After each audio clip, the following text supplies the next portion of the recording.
Oke, sedianya kami juga turut mengundang dari Kementerian Pertanian, tapi tidak merespon, dan juga dari Satgas Pangan Polri, Bapak Ibu. Saya langsung ke Mas Daniel. Mas Daniel, temuan Komisi 4 bagaimana kemudian dengan kasus ini di lapangan? Ya, yang pertama adalah sebenarnya kasus ini sudah kita bahas dari 2 minggu yang lalu dengan Oke. Kementerian pada saat raker ya. Jadi bukannya akan dipanggil, tetapi sudah ya.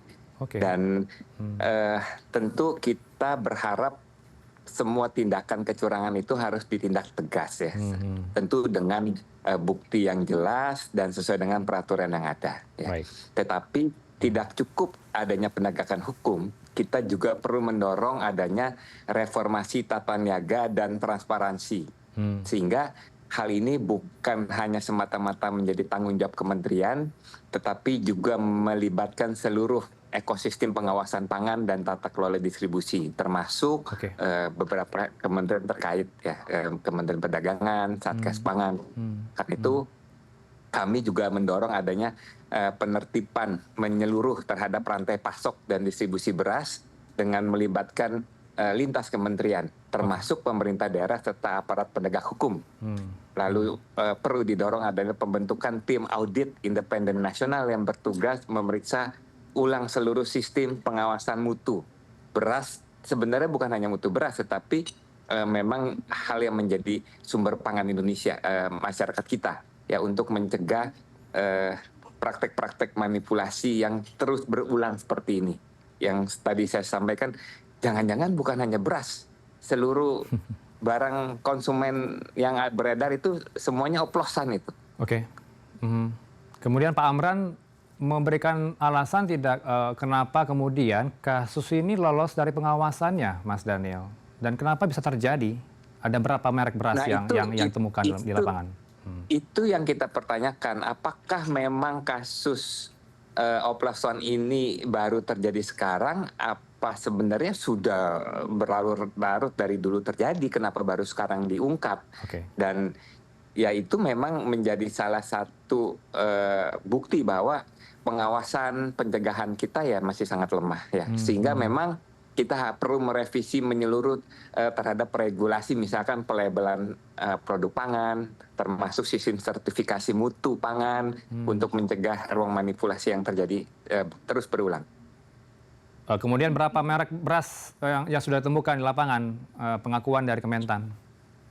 Sehingga ya, publik tahu begitu, Mas. 212 merek itu sangat banyak, apalagi kalau dari persentase kan katanya sampai 85%, itu kan luar biasa sekali. Jadi 85% itu semua oplosan.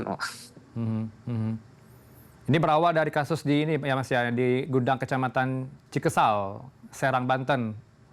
Ditemukan ke pihak kepolisian. Tetapi kan itu hasil dari lab sampling secara random, cukup merata di seluruh pulau yang ada di Indonesia. Iya. Kemudian kalau kita tangkap poinnya ketika itu beras bulog yang telah diputihkan dibungkus dengan merek Ramos begitu ya Mas ya, dan bantuan pangan dari Badan Pangan Nasional Bappenas. Ini yang juga Anda temukan di lapangan bersama Kementan? Ya, artinya kan antara mutu dengan ukuran itu tidak sesuai dengan standar atau tidak sesuai dengan yang tercantum di dalam label 212 merek tersebut. Dan sudah dipasarkan begitu Mas, cukup luas Mas Daniel, Bogor, Tangerang, Serang, dan Kota Cilegon. Ya, itu yang basis yang utama, tetapi kan namanya beras pasti akan beredar di seluruh tempat. Dan dari Satgas Pangan, apakah juga dimintai keterangan ketika dengan Kementan Mas? Update-nya seperti apa?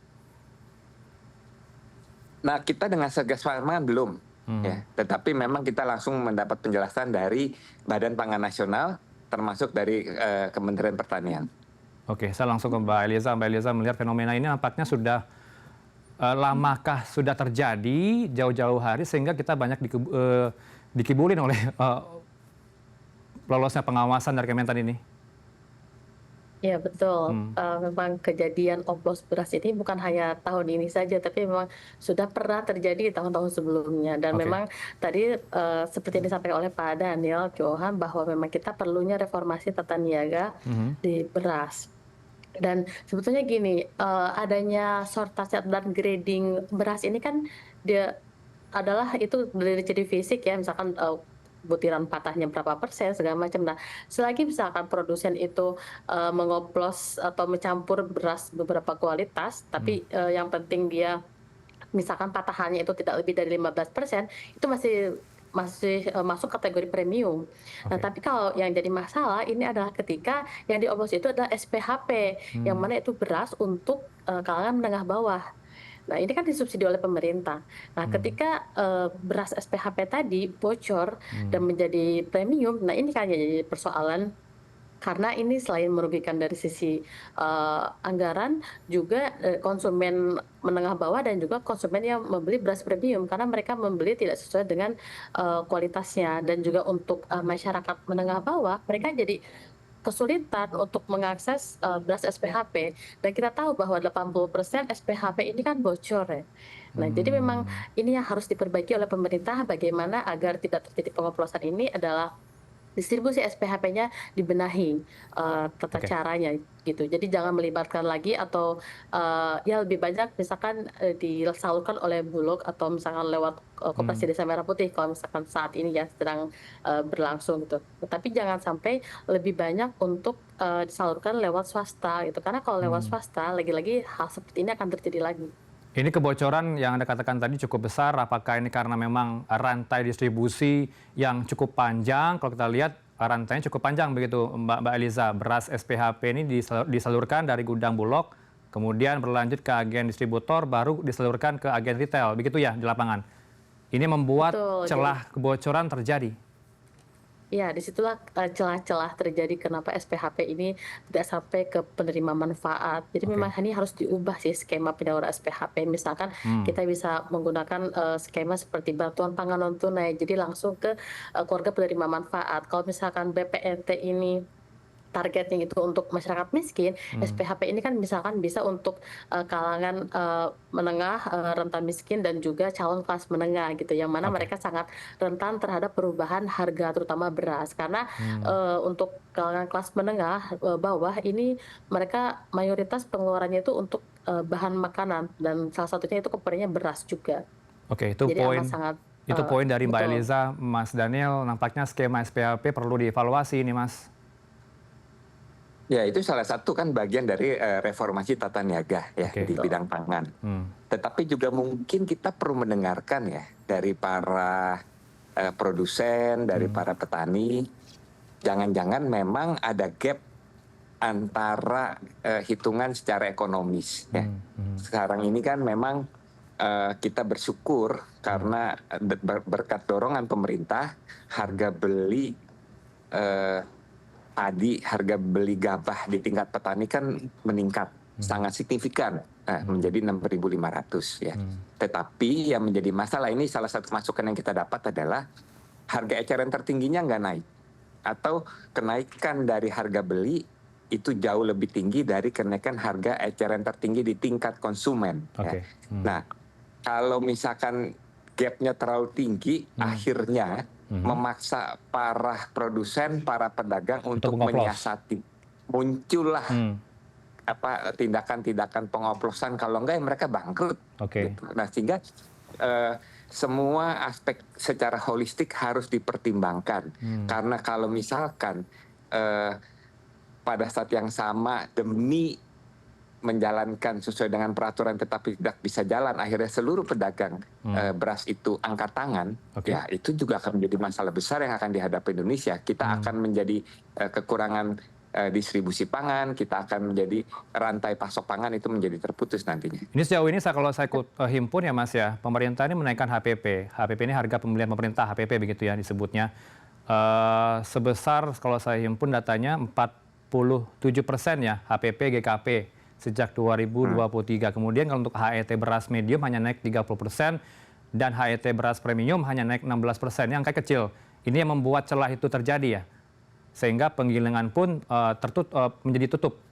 Penggilingan Ya, padi. itu salah satu indikator, salah satu masukan yang memang kita terima. Dan itu harus menjadi masukan yang dipertimbangkan oleh pemerintah dalam perumusan kebijakan. Ya. Jangan sampai memang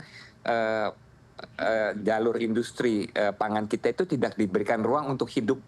Sehingga pilihannya adalah melanggar peraturan jalan atau mengikuti peraturan mereka mati. Nah, kalau pilihannya dua itu kan sama saja membuat kepanikan di pasar pangan nantinya. Itu yang harus kita hindari, sehingga seluruh kebijakan itu harus menghidupi semua pihak. Petaninya sejahtera, produsennya sejahtera, sehingga memang peran Bulog, peran Badan Pangan Nasional dalam merumuskan kebijakan menjadi sangat penting dan fundamental.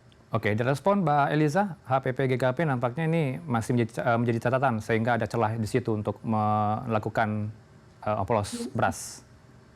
Sebetulnya kebijakan penyesuaian HPP jadi 6.500 itu dari sisi kesejahteraan petani itu sudah terlihat ya dari nilai tukar petani kita, terutama petani pangan yang relatif membaik gitu dalam jangka 10 tahun terakhir. Jadi memang ini amat sangat diapresiasi oleh petani karena selama ini pemerintah kita tuh cenderung terhadap konsumen bukan ke produsen, jadi berat sebelah. Nah makanya biasanya petani yang selalu dijadikan korban gitu untuk menjaga agar konsumen nggak mahal. Nah tapi sekarang pemerintah kan dibalik ya, jadi gabahnya dinaikkan harganya agar para petani kita daya belinya tidak menurun dan mereka setidaknya tidak merugi gitu.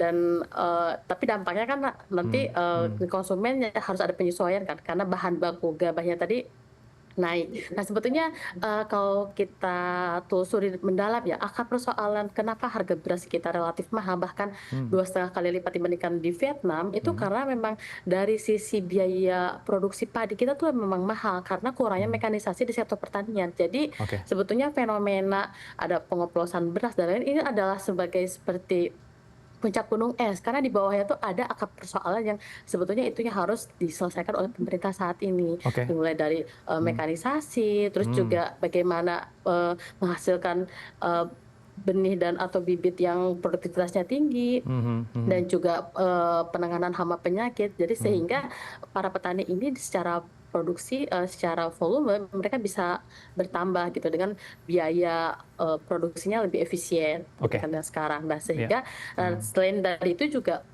yang membuat jadi mahal itu kan karena panjangnya rantai distribusi ya. Betul.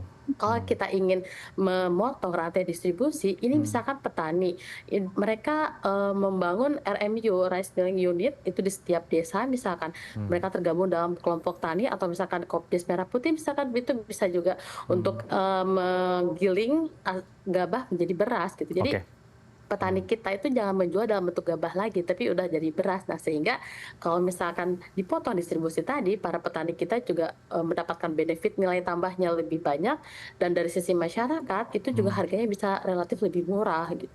Apakah karena banyak rantai distribusi yang dipangkas. Ya, apakah kemudian hal tadi menjadi catatan Anda Komisi 4 juga, Mas Daniel, statement dari Mbak Eliza tadi, nampaknya biaya produksi tani kita cukup mahal begitu dibandingkan dengan Vietnam gitu ya? Tentu itu menjadi suara yang tegas yang selalu kita sampaikan. Intinya adalah daya saing produk-produk pangan kita harus benar-benar kita tingkatkan. Jangan sampai semua harga pangan yang dihasilkan oleh petani Indonesia, yang dihasilkan oleh bumi Indonesia jauh lebih mahal dari yang dihasilkan oleh negara-negara lain. Sehingga daya saingnya itu semakin jauh dan itu membuat nanti suatu saat musnah petani kita karena tidak bisa bersaing dengan seluruh harga pangan impor. Mekanismenya akan diatur tidak nanti? Ini menjadi tantangan besar kita karena kita lagi melakukan revisi RUU Pangan ya.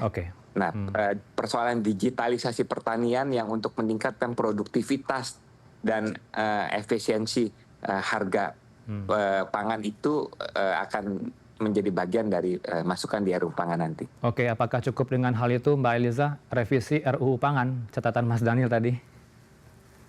Ya, tapi itu salah satunya. Tapi kan banyak tadi kayaknya harus dibenahin dari mulai hulu sampai ke hilirnya gitu. Dan ini membutuhkan koordinasi lintas sektoral gitu kan. Kalau sekarang kan udah ada Kemenko Pangan ya. Nah, berarti Kemenko Pangan harusnya bisa untuk menginisiasikan bagaimana cara orkestrasi setiap kementerian lembaga agar sama-sama mencapai tujuan bersama, yaitu agar pangan kita berdaya saing dan terjangkau oleh masyarakat. Dan juga jangan sampai terjadi lagi praktik-praktik kecurangan yang merugikan konsumen dan juga pemerintah itu sendiri gitu. Jadi memang ini harus dibantu juga dari sisi penerapan teknologi digitalisasi ya. Kalau bisa misalkan ada ketelusuran juga sehingga para konsumen premium ini mereka tahu beras yang mereka konsumsi ini tuh berasal dari mana, kalau bisa tuh tahu mereka siapa petani yang menanamnya seperti itu. Dan juga dari sisi regulasi pelabelan ini juga harus diperketat dan itu menjadi wajib disertakan berapa persen dan bagaimana kondisi mutunya segala macamnya. Jadi konsumen kita juga paham gitu apa yang mereka beli. Hitung-hitung ini juga sebagai edukasi kepada konsumen kita. Jadi agar mereka bisa membedakan mana beras premium dan mana beras yang medium. Berikutnya dalam tata kelola juga pengawasan, apakah nanti juga tidak hanya ditangani oleh Kementan saja, Mbak Eliza, apakah perlu peran dari kementerian lain seperti distribusinya akan diatur oleh Kementerian Perdagangan untuk meminimalisir terjadinya pengoplosan beras ini? Ya betul, memang kan Kemenak juga ada tugasnya ya untuk melakukan sidak gitu, kalau misalkan melakukan semacam kayak mengontrol bagaimana produk-produk di pasar ini apakah sesuai dengan uji mutunya dan standarnya gitu. Jadi memang ini ada lintas sektoral, bukan hanya Kementan, tapi juga tadi makanya Kemenko Pangan ini harus bisa mengorkestrasi setiap kementerian dan lembaga yang terkait untuk bidang pangan ini gitu. Ya, kita tunggu orkestrasi dari Pak Zulkifli Hasan gitu selaku Kemenko Pangan gitu ya untuk mengatur hal ini. Tapi kalau kita melihat peraturan pemerintah setingkatnya untuk mengatur ketertiban distribusi beras, apakah juga sudah cukup efektif berjalan, Mbak Eliza?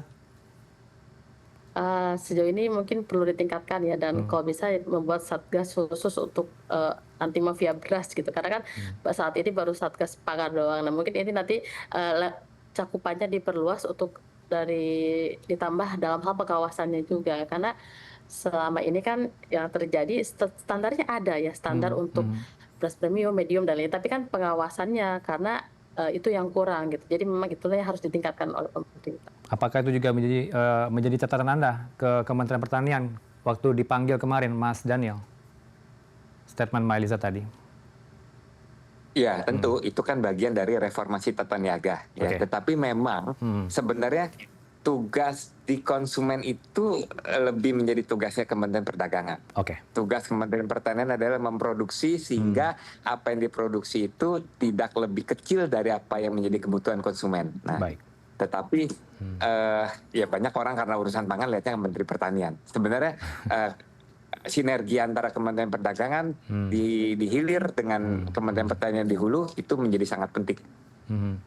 Kemudian Betul bagaimana? sekali, Pak Daniel. Ya silakan, ada respon Mbak Eliza?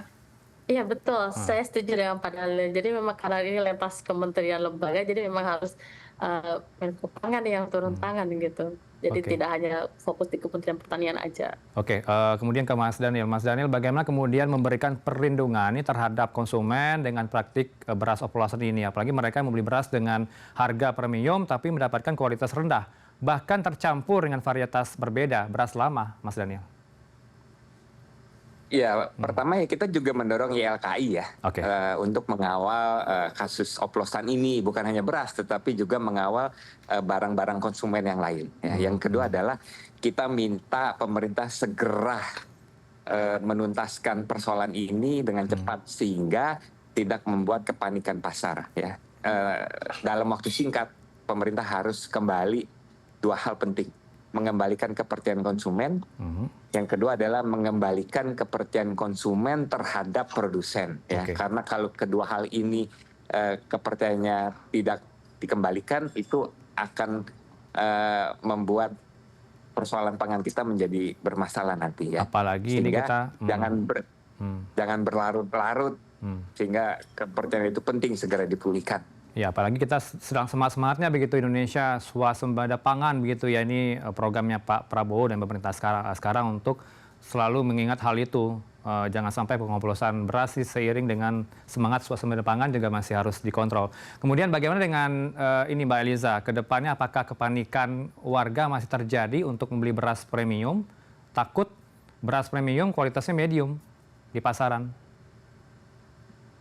Ya, untuk mengembalikan kepercayaan konsumen, tadi ya pemerintah mulai menindak tegas para pelanggar aturan ini dan juga berikan efek jerah, jangan sampai karena motif tadi berbagai alasan sehingga melakukan kecurangan itu kan sebetulnya kejahatan ya. Jadi jangan sampai itu dinormalisasi dan Oke. konsumen kita juga diyakinkan bahwa pemerintah berusaha untuk mengatasi persoalan ini dan sembari itu juga ada regulasi tadi, pengetatan regulasi untuk mereka melakukan sertifikasi, bisa melibatkan misalkan, lembaga TIC gitu kan atau BUMN TIC kita. Jadi dilibatkan untuk sertifikasi, uji, kualitas dan juga, mutu dari beras itu sendiri gitu. Jadi, Oke. lebih ke pengawasannya juga ditambah. Oke, terakhir ke Mas Daniel. Mas Daniel, bagaimana kemudian meyakinkan publik pelaku pengoplosan beras ini segera ditangkap, ada efek jera di situ, agar kemudian hari kita tidak was-was membeli beras premium? Ya, pertama ya penegakan hukum harus berjalan dengan baik. Oke. Kedua adalah pengawasan itu harus berjalan dengan baik, sehingga hal yang sama enggak selalu terus berulang. Oke. Yang ketiga adalah memang pemerintah harus membuat skema secara mendalam sesuai fakta lapangan, sehingga kebijakan-kebijakan, rumusan-rumusan kebijakan yang dilahirkan itu Oke. bisa menghidupi, bisa menguntungkan semua pihak. Baik, kita tunggu komitmen dari pemerintah dan juga penegak hukum ya. Beras premium dioplos, pelaku jangan sampai lolos, begitu ya, sepakat ya Bapak Ibu ya? Kita harus berikan efek jerah terhadap pelaku. Terima kasih untuk waktu berdua Bapak Ibu, Mas Daniel Johan, anggota Komisi 4 DPR, dan juga Melisa Mardian, pengamat Terima kasih. pertanian, peneliti dari KOR. Selamat sore Bapak Ibu.